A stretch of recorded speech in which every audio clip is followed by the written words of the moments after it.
ओम शांति। तो आज की मीठी मीठी मधुर मुरली मीठे बाप दादा से।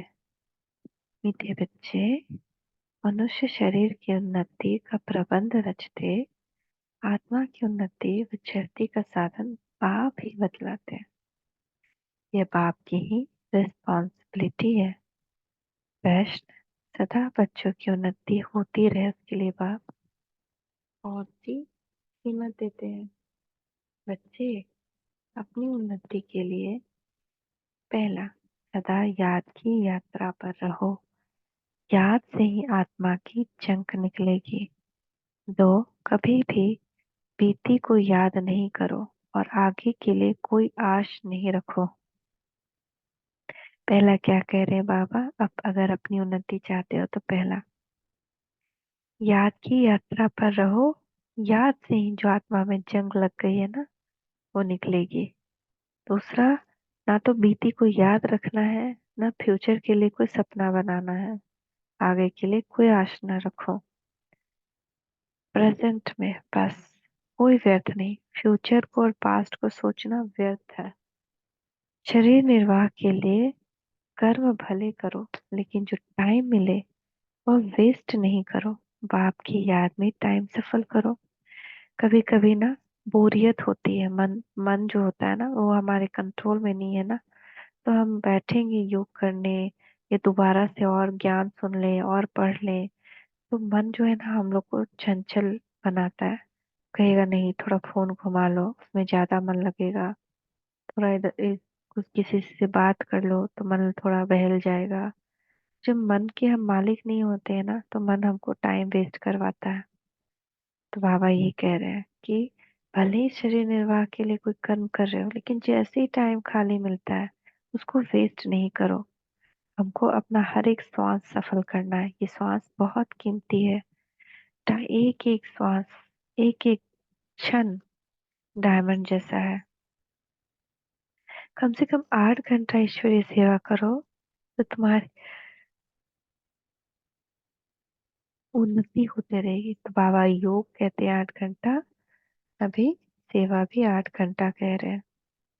ओम शांति। रूहानी बाप बैठ रूहानी बच्चों को अथवा आत्माओं को समझाते हैं। मनुष्य कहते हैं आत्मा की रिस्पॉन्सिबिलिटी है परमात्मा के ऊपर।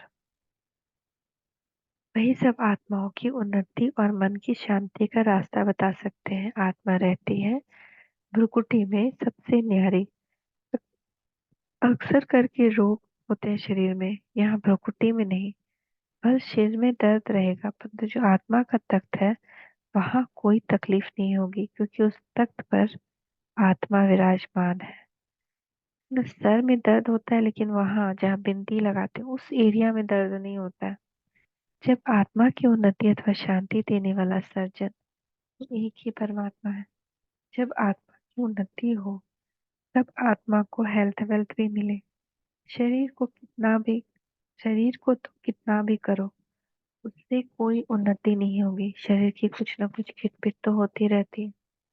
आत्मा की उन्नति तो सिवाय बाप के कोई कर न सके। और सब दुनिया में शरीर की उन्नति का प्रबंध रचते हैं, बाकी आत्मा की चढ़ती कला व उन्नति होती नहीं। वह तो बाप ही सिखलाते हैं। सारा मदार आत्मा पर है। आत्मा ही 16 कला बनती है, फिर आत्मा ही बिल्कुल कला रहित हो जाती है। 16 कलाएं बनती है, फिर कला के कम कैसे होती है? तो ये बाप समझाते हैं, बाप ही समझाते हैं। बाप कहते हैं सत्युग में तुमको बहुत सुख था, आत्मा चढ़ती कला में थी। सत्संगों में आत्मा की उन्नति कैसे हो ये बात नहीं समझाई जाती। वह जिस्मानी नशे में रहते हैं। देह अभिमान, बाप तुमको देही अभिमानी बनाते हैं। आत्मा जो तमो प्रधान बनी है उसको सतो प्रधान बनाना है। यहाँ सब है रूहानी बातें, वहाँ है जिस्मानी बातें। सर्जन लोग एक हार्ट निकाल दूसरा डालते हैं, उनका आत्मा से कोई ताल्लुक नहीं। आत्मा तो प्रकृति में रहती है, उनका ऑपरेशन आदि कुछ नहीं होता। अच्छा, बाप समझाते हैं कि आत्मा की उन्नति तो एक ही बार होती है। आत्मा जब तमो प्रधान हो जाती है तब आत्मा की उन्नति करने वाला बाप आता है। उनके बगैर किसी भी आत्मा की चढ़ती कला हो न सके। बाप कहते हैं, छी छी तमो प्रधान आत्माएं मेरे पास आ न सके।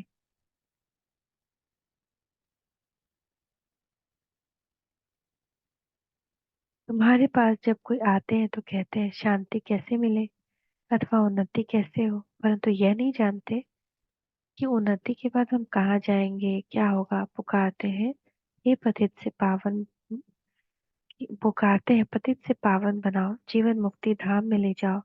तो आत्माओं को ही ले जाएंगे ना, शरीर तो यहाँ खत्म हो जाएंगे। परंतु यह बात किसी की बुद्धि में है नहीं। यह है ईश्वरीय मत, बाकी वह सब है मानव मत। ईश्वरीय मत से एकदम आसमान में चढ़ जाते हो, शांति धाम सुख धाम में। फिर ड्रामानुसार नीचे भी उतरना ही है। आत्मा की उन्नति के लिए बाप के सिवाय और कोई सर्जन नहीं। सर्जन फिर तुमको आप समान बनाते हैं। कोई तो बहुतों की अच्छी उन्नति करते हैं, कोई मीडियम, कोई थर्ड, औरों की उन्नति करते हैं। आत्माओं की उन्नति का जवाबदार है ही एक बाप। दुनिया में यह किसको मालूम नहीं। बाप कहते हैं इन साधुओं आदि का भी उद्धार करने मैं आता हूँ। पहले जब आत्मा आती है तो पवित्र हो जाती है। अब जब बाप आए हैं सबकी उन्नति करने, नंबरवार पुरुषार्थ अनुसार, तुम्हारी देखो कितनी उन्नति हो जाती है। वहां तुमको शरीर भी फर्स्ट क्लास मिलता है। बाप है ही अविनाशी सर्जन, वही आकर तुम्हारी उन्नति करते हैं। तो तुम ऊंचते ऊंच अपने स्वीट होम में चले जाएंगे। वो लोग मून पर जाते हैं। अविनाशी सर्जन तुमको उन्नति प्राप्त कराने के लिए कहते हैं, माँ में कर्म याद करो तो विकर्म विनाश होंगे। बाप विश्व के बच्चों को लिबरेट करते हैं। जब तुम स्वर्ग में जाएंगे तब और सब शांति धाम में होंगे। बाप कितना वंडरफुल कार्य करते हैं, कमाल है बाप की। तब कहते हैं तुम्हारी गत तुम ही जानो, आत्मा में ही मत है। आत्मा अलग हो जाए तो मत मिल न सके। ईश्वर मत से चढ़ती कला, मानव मत से उतरती कला, यह भी ड्रामा में नूंद है। वो लोग समझते हैं अभी स्वर्ग बन गया, आगे चलकर मालूम पड़ेगा कि यह नर्क है या स्वर्ग। भाषा के ऊपर कितना हंगामा करते हैं, दुखी है ना। स्वर्ग में दुख होता नहीं, अर्थक्वेक भी नहीं होगी। अब पुरानी दुनिया का विनाश होना है, फिर स्वर्ग बन जाएगा। फिर आधा कल्प वह भी गुम हो जाता है। कहते हैं द्वारिका सागर के नीचे चली गई, सोने की चीजें दब गई है, तो जरूर अर्थक्वेक से नीचे जाएंगी। समुद्र को थोड़ी खोद कर निकालेंगे, धरती को खोदते हैं वहां से माल निकालते हैं। अब सब वापस से जो ये अर्थक्वेक हो रहा है ना, इससे सब वापस आ रहा है, ऊपर आ रहा है। तो बाप कहते हैं मैं सबका उपकार करता हूँ, मेरा फिर सब अपकार करते हैं, गाली देते हैं। मैं तो अपकारी का भी उपकार करता हूँ। तो मेरी महिमा जरूर होनी चाहिए। भक्ति मार्ग में देखो कितना मान है। तुम बच्चे भी बाप की कितनी महिमा करते हो। चित्र में 32 गुण दिखाए हैं न, कल भेजे थे ना, 32 गुण वाला चित्र। अभी तुम बाप जैसा गुणवान बन रहे हो तो कितना पुरुषार्थ करना चाहिए। जरूर देखिए उस चित्र को। ये देखिए दिखा रहा है ना, ये छोटा है।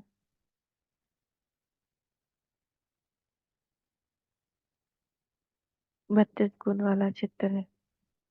परमात्मा शांति का सागर है, पवित्रता का सागर है, जन्म मरण से रहित है। महाकाल है, काल का नाश करने वाला है, सुप्रीम फादर टीचर सतगुरु है। ऐसे बाबा का 32 गुण दिखाया है इस पिक्चर में।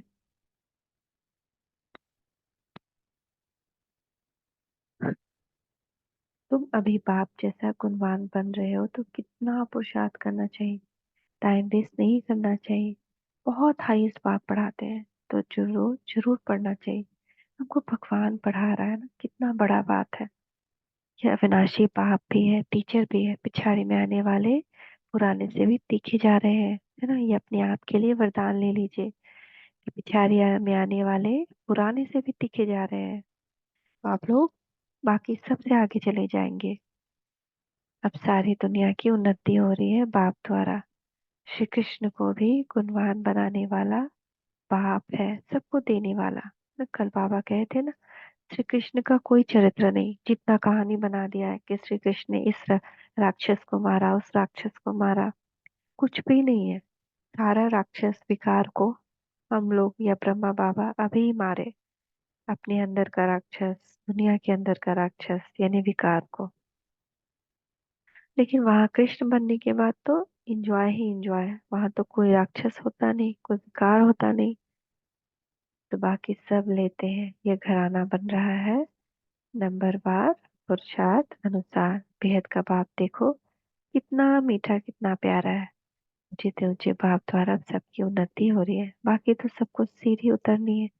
कमाल है बाप की। फल खाओ पियो, सब कुछ करो, सिर्फ बाबा के गुण गाओ। खाते पीते भी सोचे बाबा आप तो शांति का सागर हो, तो क्या होगा, खाने में शांति भर जाएगी।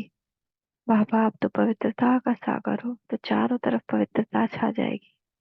तो ऐसे ऐसे बाबा को याद करना है। जिस भी आत्मा का भी कल्याण करना है ना, तो उसके सर के ऊपर शिव बाबा को स्थित देखिए, और एक संकल्प उस आत्मा के लिए कर दिए, तो शांत आत्मा है, और उसके ऊपर शिव की किरणों को बरसते हुए देखते रहिए। बाबा आप तो शांति का सागर हो। उस आत्मा के संस्कार संपूर्ण बदल जाएंगे, करके देखिए। होते तो विजुअलाइज भी कर, मान लेते वो आत्मा आपके पास नहीं रहती और दूर रहती, तो विजुअलाइज भी कर सकते हैं कि उसको देखिए कि वो एकदम लाइट स्वरूप में आपके पास सामने है। कोई भी आत्मा अपने प्रकाश के शरीर में आपके सामने है, और उसके ऊपर शिव बाबा चमक रहे हैं, और उसकी किरणों में वो आत्मा ना पूरी भीग गई है, पूरा उसमें लाइट पड़ रहा है। और कहते रहिए बाबा आप शांति का सागर हो, एकदम शांत, उसके सारे संस्कार चेंज हो जाएंगे। ऊंचे से ऊंचे पाप द्वारा अब सबकी उन्नति हो रही है, तो ये मगर हमको करना है। चमत्कार होगा जब हम कर्म करेंगे, बाकी तो सबको सीढ़ी करनी है। कमाल है बाप की। भल खाओ पियो सब कुछ करो, लेकिन सिर्फ बाबा की गुण गाओ। ऐसे नहीं कि बाप की याद में रहने से खाना नहीं खा सकते। रात को फुर्सत बहुत मिलती है, 8 घंटा तो फुर्सत है। बाप कहते हैं कम से कम 8 घंटा इस गवर्नमेंट सर्विस करो। जो भी है उनको आत्मा की उन्नति के लिए रास्ता बताओ। जीवन मुक्ति माना विश्व का मालिक, मुक्ति माना ब्रह्मांड का मालिक। ये समझाना तो सहज है ना, परंतु तकदीर में नहीं तो तदबीर क्या कर सकेंगे। बाप समझाते हैं बाप की याद सिवाय आत्मा की जंग निकल नहीं सकती। भल ज्ञान सारा दिन सुनाओ, परंतु आत्मा की उन्नति का उपाय याद के सिवाय और कोई नहीं। बाप बच्चों को बहुत प्यार से रोज रोज समझाते हैं, परंतु अपनी उन्नति करते हैं व नहीं करते हैं, और हर एक खुद समझ सकते हैं। है ना? सब कोई अपना ही जान सकता है ना। हम अभी हम आपके बारे में क्या जाने, और आप मेरे बारे में क्या। ना जो दिखता है उतना ही ना, जो नहीं दिख रहा है वो कैसे जानेंगे। सब कोई अपने बारे में ही समझ सकता है। तो यह सिर्फ तुम नहीं सुनते हो, परंतु सब सेंटर्स वाले बच्चे सुनते हैं। टेप रखिए, यह भी अपनी आवाज में भरकर जाते हैं सर्विस पर। तो उस समय फोन नहीं, इंटरनेट नहीं, तो टेप में भरकर बाबा सेंटर पर भेज देते। यह बहुत सर्विस देती है, बच्चे समझते हैं। शिव बाबा की मुरली हम सुनते हैं, तुम्हारे द्वारा सुनने से इनडायरेक्ट हो जाता है, फिर यहाँ आते हैं डायरेक्ट सुनने के लिए। फिर बाबा ब्रह्मा मुख द्वारा सुनाते हैं अथवा मुख द्वारा ज्ञान अमृत देते हैं। ये इस समय दुनिया तमो प्रधान हो गई है, पर ज्ञान की वर्षा चाहिए। ये पानी की वर्षा तो बहुत होती है, उस पानी से तो कोई पावन बन नहीं सकता। यह सारी ज्ञान की बात। बाप कहते हैं जब जागो मैं तुमको शांति धाम ले जाता हूँ। अब जागो, आत्मा की उन्नति भी इसमें है। बाकी सब है जिस्मानी बातें, रूहानी बातें सिर्फ तुम ही सुनते हो। पदम पति भाग्यशाली सिर्फ तुम ही बनते हो। बाप है गरीब निवास, गरीब ही सुनते हैं। तब बाप कहते हैं अहिल्याओं गणिकाओं को भी समझाओ। सत्युग में ऐसी बातें नहीं होती। वह है बेहद का शिवालय। अब है बेहद, बेहद का वैश्यालय। बिल्कुल ही तमो प्रधान। इसमें जास्ती मार्जिन नहीं है। अब इस पति दुनिया को चेंज होना है। भारत में राम राज्य और रावण राज्य होता है। राम राज्य यानी शिव का राज्य। राम राज्य ये नहीं कि त्रेता युग के राम पहले आ जाएंगे। त्रेता युग के राम तो त्रेता युग में ही आएंगे। और वो देवता भी नहीं होते, तो क्षत्रिय होते हैं। इसीलिए उनको धनुष बाण के साथ दिखाया जाता है। और कृष्ण होते हैं सतयुग में, इसलिए उनको मुरली के साथ दिखाया जाता है। जब अनेक धर्म हो जाते हैं तब अशांति हो जाती है, लड़ाई तो लगती ही रहती है। अब तो बहुत जोर की लड़ाई लगेगी। कड़ी लगाई लग फिर बंद हो जाएगी, क्योंकि राजाएं भी स्थापन हो, कर्मातीत अवस्था भी हो। अभी तो कोई कह न सके। वह अवस्था आएगी तो पढ़ाई पूरी हो जाएगी, फिर ट्रांसफर हो जाएंगे अपने पुरुषार्थ अनुसार। इस बम्भोर को आग तो लगनी है, फटाफट विनाश हो जाएगा। उनको खूनी नाहक खेल कहा जाता है। नाहक सब मर जाएंगे। रक्त की नदियां बहेंगी, फिर घी दूध की नदियां बहेंगी। हाहाकार से जय जयकार होगी। बाकी सब अज्ञान निद्रा में सोते सोते ही खत्म हो जाएंगे। बड़ी युक्ति से स्थापना होती है। विघ्न भी पड़ेंगे, अत्याचार भी होंगे। अब माताओं द्वारा स्वर्ग का द्वार खुलता है तो पुरुष भी बहुत, परंतु माता जन्म देती है तो उनको पुरुष से इजाफा ज्यादा मिलता है। स्वर्ग में तो नंबरवार सब जाएंगे। कोई 2 जन्म मेल के भी बन सकते हैं। हिसाब किताब जो ड्रामा में नोंद है वही होता है। आत्मा की उन्नति होने से कितना फर्क पड़ जाता है। कोई तो एकदम हाईएस्ट बन जाता है, कोई तो बिल्कुल लोएस्ट। कहाँ राजा कहाँ प्रजा। मीठे मीठे बाप बच्चों को बाप समझाते हैं, पुरुषार्थ करो, योग से पवित्र बनो, तब धारणा हो। मंजिल बहुत ऊंची है। अपने को आत्मा समझ, बहुत प्यार से बाप को याद करना है। आत्मा का परमात्मा के साथ लव है ना, यह है रूहानी लव। जिससे आत्मा की उन्नति होती है। जिस्मानी लव से गिर पड़ते हैं, तकदीर में नहीं तो भागंती हो जाते हैं। यज्ञ की बड़ी संभाल चाहिए। माताओं की पाई पाई से यज्ञ की सर्विस हो रही है। यहाँ गरीब ही साहूकार बनते हैं। सारा मदार पढ़ाई पर है। तुम अभी सदा सुहागिन बनती हो, ये सबको फीलिंग आती है।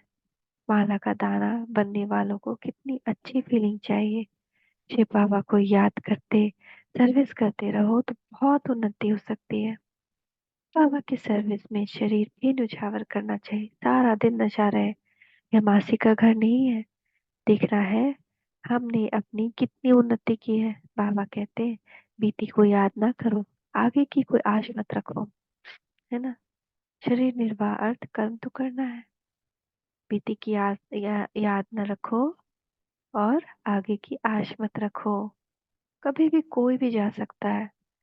कभी भी किसी के जाने से हमारी आंखों में आंसू आ गए, आह निकल गई, रोना पीटना छाती पटकना शुरू किए, तो चंडाल के रूप में जन्म होगा हमारा, सतयुग में हुआ तो।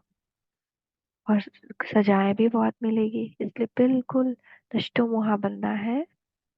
जो नष्टो महाराजा की कहानी है ना, कि एक साधु था, तो उसके पास जब राजकुमार आया, राजकुमार से पूछा तुम्हारा राज्य कैसा है, तो बोला वहां तो सब नष्ट हुआ है।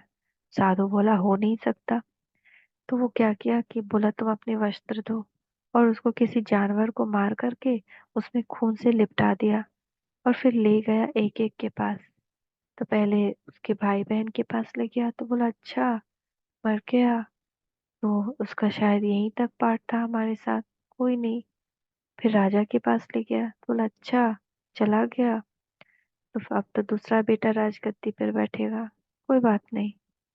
तो ये देख के साधु बड़ा आश्चर्यचकित, अरे बार बार ये इसके इन लोगों को तो कोई फर्क ही नहीं पड़ रहा है।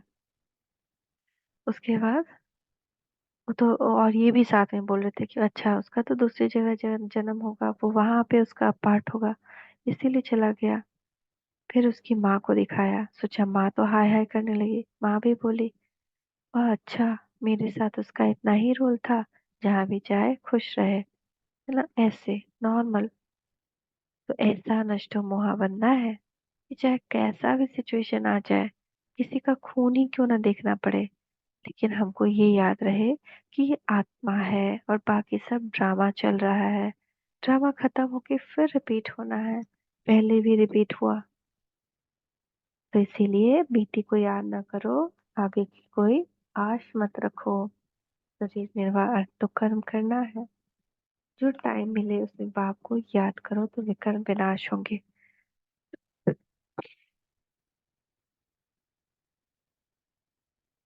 बाबा बांधेलियों को भी समझाते हैं कि तुम्हारे पति को बहुत नम्रता प्यार से समझाना है। कोई मारे तो उन पर फूल की वर्षा करो। अपने को बचाने की बड़ी युक्ति चाहिए, आंखें बड़ी शीतल चाहिए, कभी हिले नहीं। इस पर अंगद का भी मिसाल है, बिल्कुल अडोल था।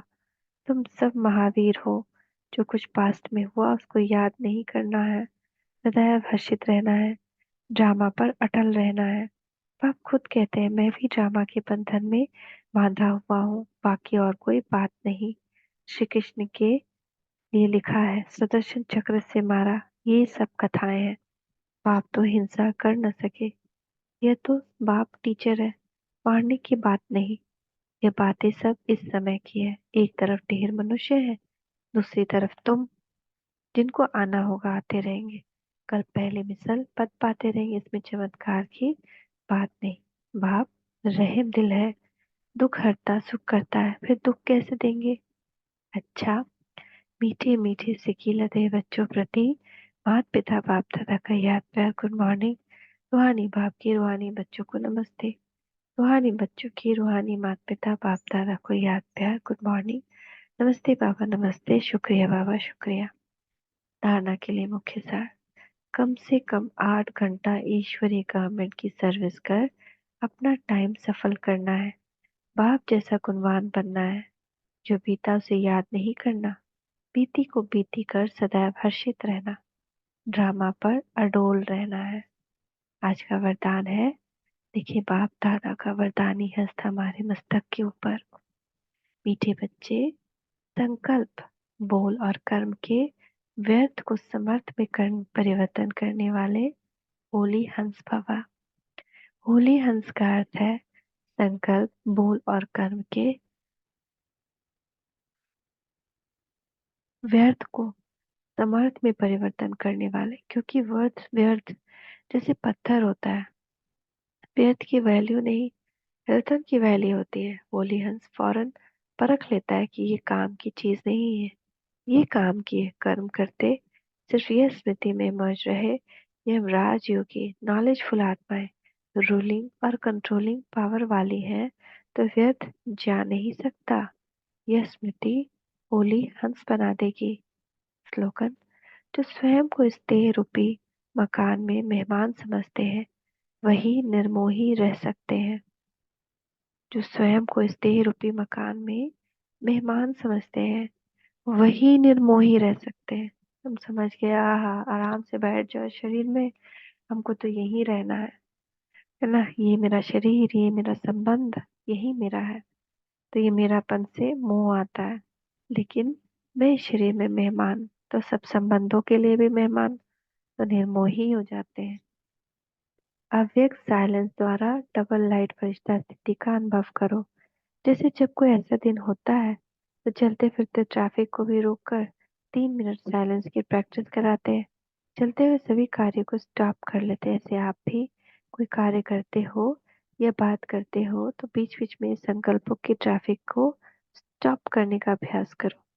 1 मिनट के लिए भी मन के संकल्पों को, चाहे शरीर द्वारा चलते हुए कर्म को बीच में रोककर अपने फरिश्ता स्वरूप में स्थित हो जाओ।